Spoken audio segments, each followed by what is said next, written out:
Thanks for downloading a 3CR podcast. 3CR is an independent community radio station based in Melbourne, Australia. We need your financial support to keep going. Go to www.3cr.org.au for more information and to donate online. Now stay tuned for your 3CR podcast.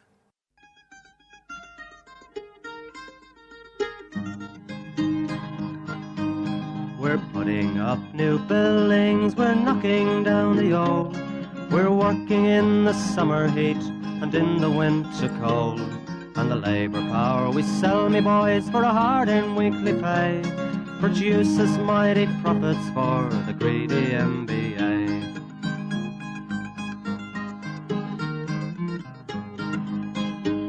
And whether we were born here or born in Italy, in Greece, in Spain or Ireland, in England or Fiji, we all of us are workers, united we must stand, until the wealthy bludgers have been driven from our land.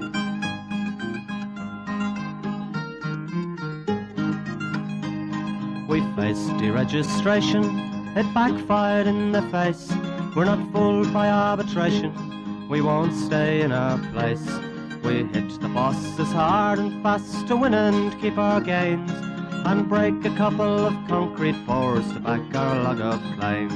So keep your powder dry and hold your head up high. It's class to class and face to face, our limit is the sky. We've got a fighting history and we never will be cowed. Our builders' labour is a name to make a man feel proud.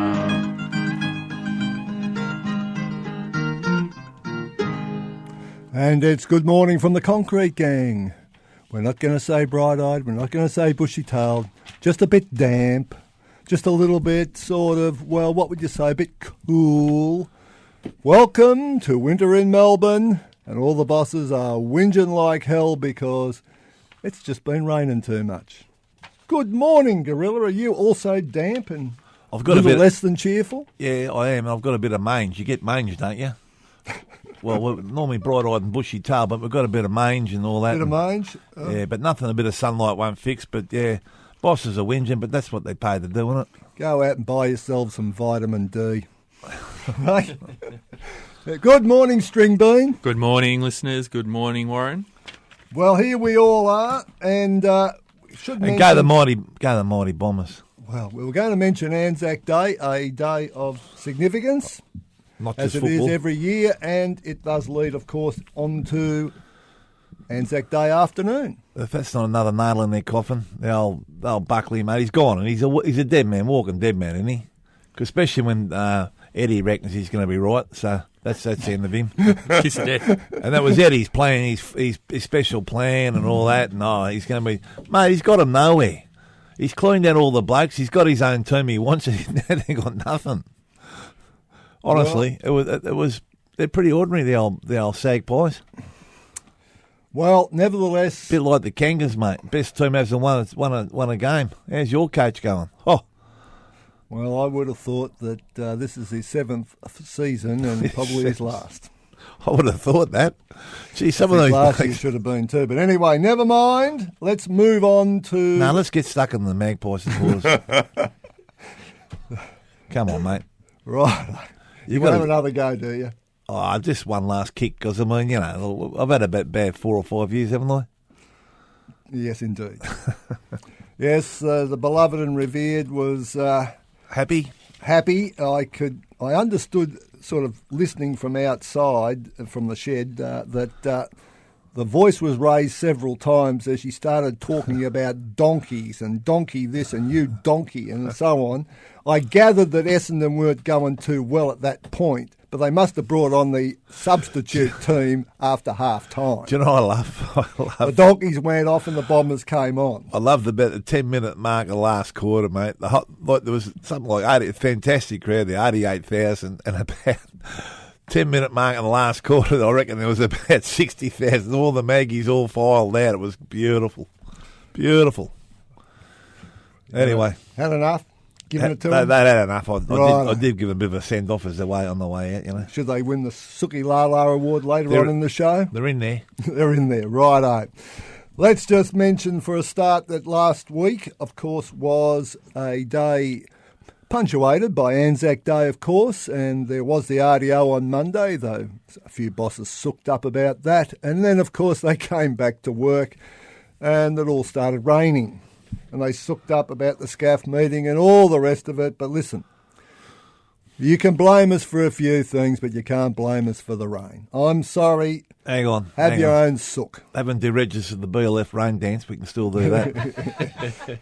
That's right. Anyway, we should mention, though, Friday was Workers' Memorial Day, International Workers' Memorial Day, which is a day taken each year to commemorate and show respect to those who have passed away, usually in tragic circumstances in the workplace. And as always, we reflect back on what's happened in our industry over the last 12 months, and there have been a lot of fatalities and a lot of serious injuries.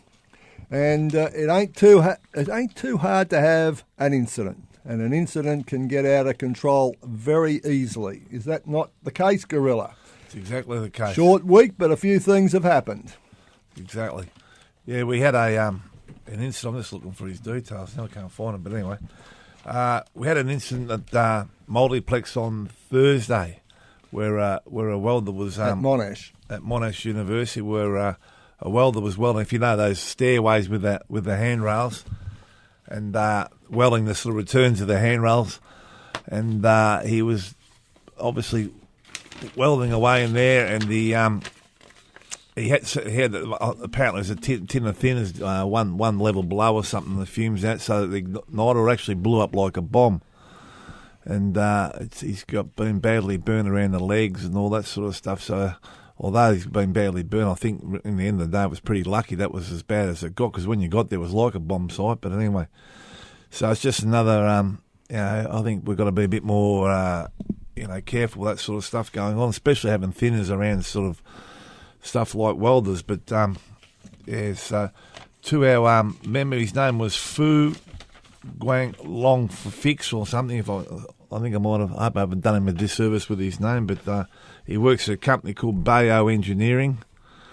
And I've got to say, Bayo Engineering didn't know whether he was a subby. It worked for them. It didn't know whether his mother was here in China. So we're investigating all that at the moment and trying to get the bottom of all that. But and the other thing was with all the swims and that, whether he could read them. I'm not sure whether he was good, he could read English and all that. So there's a whole lot of issues to be sorted out there before we see the light of day. But geez, I'll tell you what, there's some of these things with the near misses. Myself and Alex Taddick always talk about these near misses, and unfortunately we can't just keep having near misses. Unfortunately, someday something real bad's going to happen. I hope not, but that's what's going on. So they had a safety audit done in there on Friday and going to clean the whole job up and make sure these things don't happen again. But I don't know how you stop things like that, but obviously you don't let them having thinners in the same spot you're welding. That'd be a good start. So the thinners were in the custody of someone else, and obviously they didn't look above, and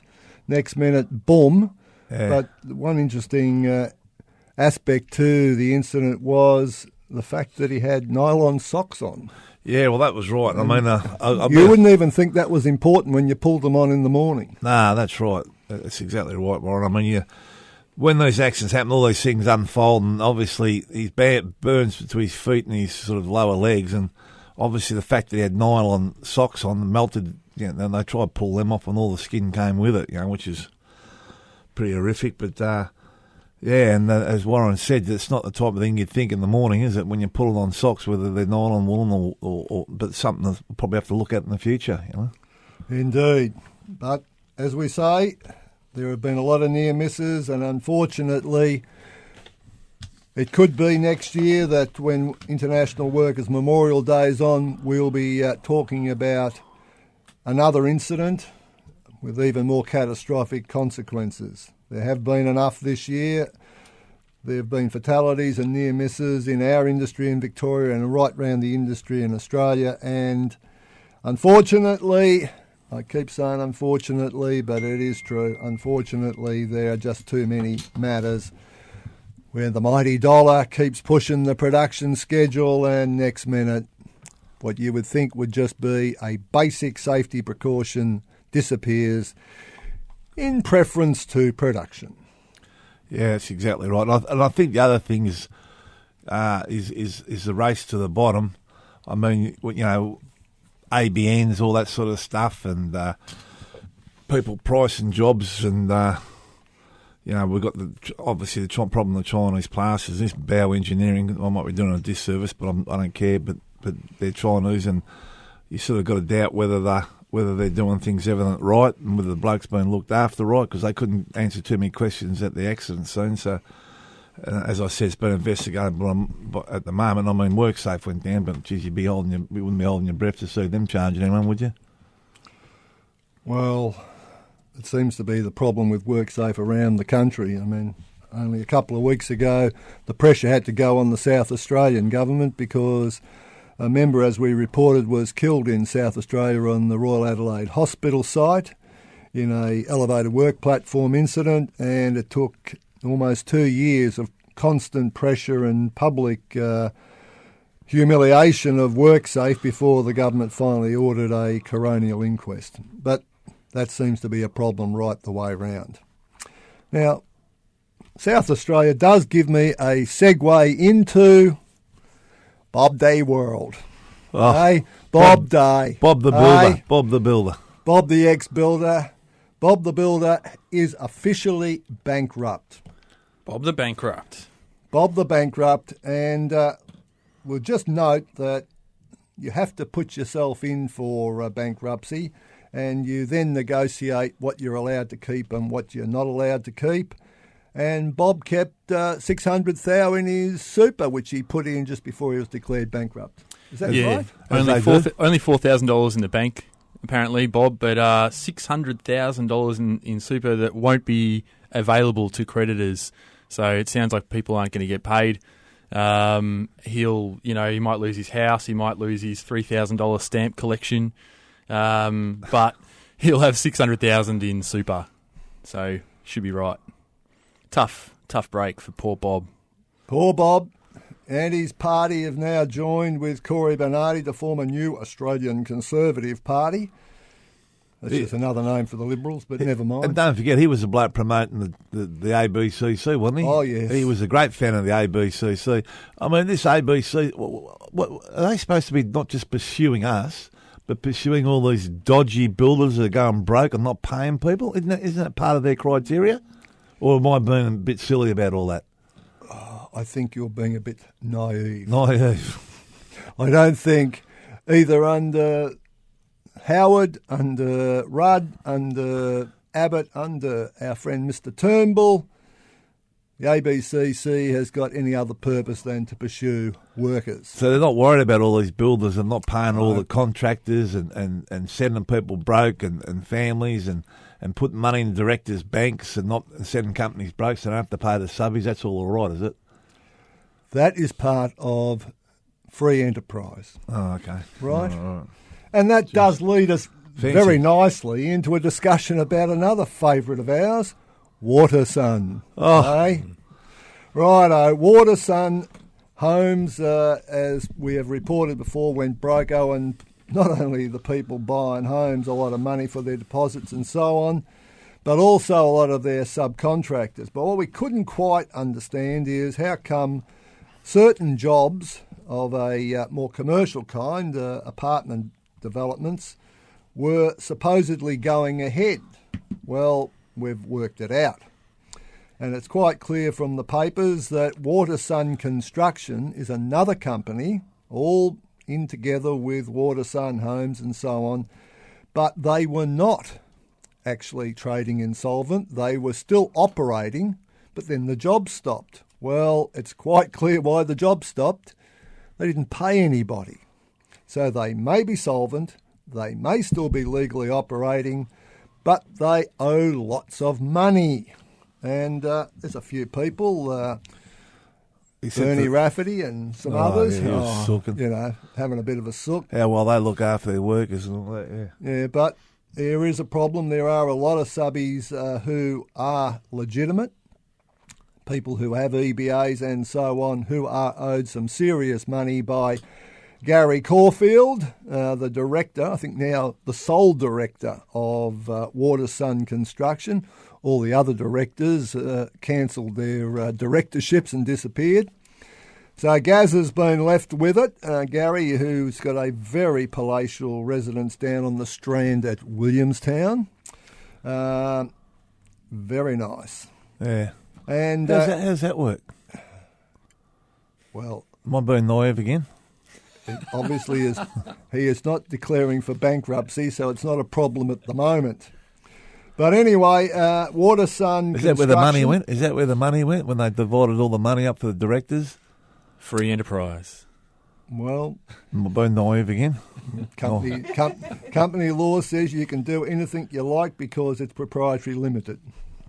Sure. Anyway, there seems to be a problem with Water Sun Construction. It still exists. It is still legally in a position to trade, but lots of money is owed on jobs in Pascoe Vale, Blackburn, Footscray and so on, and there will be a lot more before this is all over. But surely if you did something really serious, like bribery on a high-level scale and in a war zone perhaps... you wouldn't be talking about the dealing Australian Wheat Board, dealing with dictatorships. Surely if you're involved in something like that, you would get a serious charge, a serious fine, jail time. You know, sure these directors get away with it, ripping off people, but... You're being naive, mate. Am I? You're a my gang, naive gang. And let's just send a special cheerio to Trevor Frug, who used to be the boss of the Australian Wheat Board, and after 14 years and a lot of mucking around, Trevor, who oversaw an operation which gave hundreds of thousands of dollars in bribes to... millions. Sorry, not That's a faux pas. Millions. $300 million in bribes to the Iraqi government, with whom we were supposed to be at war. Anyway, our good friend Trevor has been fined $50,000 and copped a 5-year ban on being a company director. And 13 lashes with a wet tram ticket. We go on one job, we play up one little bit about safety or something like Toilets. that, and we cop a whole lot more than $50,000 fine and potentially debarred from being a union official for life.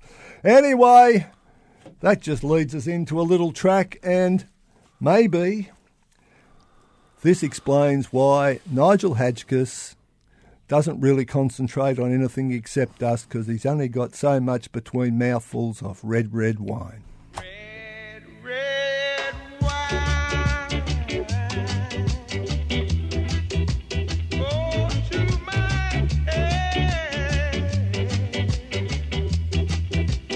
Makes me forget that I still need her so. Red wine. It's up to you. All I can do, I've done. Memories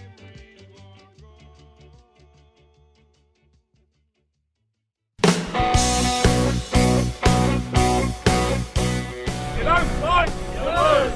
Concrete gang, here to stay. You don't fight, you lose. Dare to struggle, dare to win. We'll fight for our rights, that's what we do.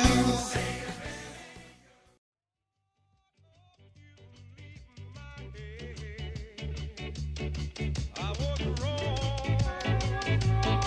and I'm fine. Just one thing makes me whole again. Red wine. Stay close to me. There it was, red wine for old Hatchkiss, baby. Yes, Nige. I love scoffing a bit of that in the business class as he's flying around, lardy-darring, eating up the taxpayers' money, taking us to court for union officials having cups of tea on the job and stopping, asking where women's toilets are. Geez, he's doing a marvellous job, isn't he, old Hadji baby? It's all in the latest copy of the magazine that's come out. Journal, yes. That's right. The ABCC's greatest hit says Hotchkiss on the front of a cassette tape. He's had some doozies this year trying to ban the Good Friday appeal flags. But if you really want to know what all the fines are about, it's a great write-up in the magazine. Have a read. It runs you right through it, and what a disaster it is, Hotchkiss. Yes, indeed. And He's a bitter and twisted old man, isn't he? Yep. But don't forget, they've got new powers, a whole lot of new weapons to use against not just union officials, but also shop stewards and, in fact, rank-and-file members of the union. Never forget, it's aimed at the whole union, not just the leadership. Now, Peggy of the Year. Yeah, we're a bit disappointed, old Peggy of the Year. At the moment, we've only got, apparently, out of thousands of jobs, we've got 5 Peggies that are any good. That's a bit disappointing, isn't it? Indeed. Well, I think they've got to lift the game out there, boys. There's an opportunity for... I can think of one Peggy who you and I have both worked with who has not been nominated. Well, apparently he's sucked up. If he gets nominated, he's not, don't dare nominate me. There's another good reason. That's a good reason to nominate him. Basil out at the Glen Shopping Centre, he should be nominated. There's a few other ones. Indeed. There's who else is there? Jeez, I've got a blank now. Well, maybe there is only 5 good ones. There you go. Righto, come on, get the nominations. Get the Peggies in there. Jeez, what's wrong with you blokes? They're the backbones of the job. Righto, now let's talk about backbone for a second. Let's just mention the AWU. No backbone. The lack of. Because apparently they had a delegates meeting, and who was the guest speaker? Representatives of the ABCC talking about the new code. Bullshit. Eh? Talk about dancing with the devil. Well, hang on. Let's just go through this. When you said stewards meeting, how many are we talking about? Phone box? Phone box. Phone box, and Nigel's boys took up most of the room because they're all well fed. But Righto. you got to mention that comes on. It comes on top of telling their members not to attend the rally. You've got the entire union movement rallying behind the CFMEU and against the ABCC. The leader of the ACTU backing us up. And what does the AWU do? They tell the members don't go to the rally and invite the ABCC into their delegates meetings. I mean, what turncoats. Yeah, surprise, surprise. Now let's get to the Righto, scallywags. scallywags. So far we've got Bob Day, Bob the Builder. Bob the Bankrupt, Jeez, what a lowlife that bloke. Gary Caulfield and Watersun Construction. Oh, please. We've got Adam Maltman from HASA. He's a project manager who wants to whip everyone into working in the rain, etc. 3 weeks to fix your covered walkways. I think he's got a bit of history of that. Wasn't bloke. enough, apparently. Yeah. St Heliers, Abbey Group, you Oh, name it. Good on Hanson that. Yunkin. Is he going up the ladder or down the ladder? He's going down, isn't he? Well, he hasn't improved, that's for sure. Attitudes he had before has still got him. On the hit parade, Chad Morgan. Indeed. Not very polite either. Very rude. Righto, Bow Engineering for the incident at Monash. Seymour White, who have got Vic government jobs that are questionable. Well, the nomination should be for the Victorian government, Yes, really, for all right. giving the contracts to Seymour White. An unknown commodity in this state, in some terms. Well known in And- Queensland, though. Ashley Levin Oh, had a sook up sooked up because he's... because he gave himself up, and Now he's sooked up about it. Look, he sent a text to me by mistake that he's pissed all over a unit. Now he's blaming me. Well, listen, mate, if you get, maybe you need a, I don't know, rebore or something, or mate, you need something, but, Righto, so Ashley's going to win the Suki Lala. Yeah, Ashley's going to win the Suki Lala. And, of course, And a cheerio to the other directors in there. They'll be laughing like shit about this, I'll tell you. and last but not least, the AWU for being very indiscreet with their guest for a morning cup of tea. Supping with Satan. Indeed. Who are we going with for Suki Lala? It's Ashley Levin. Who are we going with for Scallywag of the Week? Jeez, AWU for me. Oh, That's the lowest. Yeah, well, that is low, but geez, you got a not a bad field there. It's a field and a half, isn't it, when you think about it? Gary Caulfield and Watersun Construction. Oh, that's as low as shark shit, that is. Eh? I think they're in a bit of bother. We're going to hear a lot more about that one. Yeah. But Probably when, had it them when it before. comes to sanctimonious, anti-union, absolute Sanctimonious. That's something Georgie would say. Sanctimonious. sanctimonious, Christian, bloody Rorter, Bob Day. I mean, Jesus, this is a classic field. This one, it's got everything. It's a Melbourne Cup field. We've got sellout unions. We've got bloody shit bosses. We've got sanctimonious Christian bullshit artists.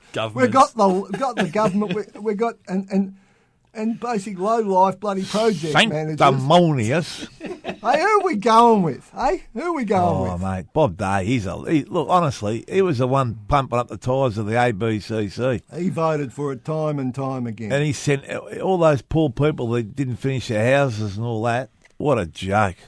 Yeah, but you know who he is. He's he's a mate of the. It's not the union inviting the ABCC in. Come on. Oh, is that... Yeah. Well, okay, right. all right. Yeah. Compromise. Bob Day's won it enough anyway. I reckon. I'm sure he's had a few. Let's have a joint Win. winner for Bob Day and the AWU for all loving the ABCC together. Well, that makes sense. Bob Day with the AWU, I suppose, yeah. Right. Okay. So the winners Cut of to the orgy track. No.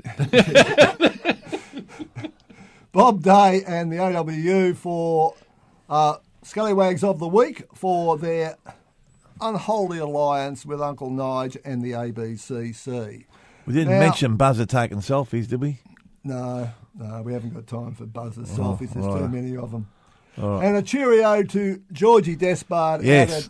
He's now out at the Royal Melbourne Hospital Rehabilitation Section at Royal Park, and he's in Building 17, Redwood Drive. That's the Campbell Building up on the 3rd floor. He is looking for visitors. Okay, we'll go out in the same old way. Dare to struggle. Dare to win. If you don't fight, You lose. Good morning from the Concrete Gang, and we're going to go out dedicated to Ashley Levin, Mirror in the Bathroom.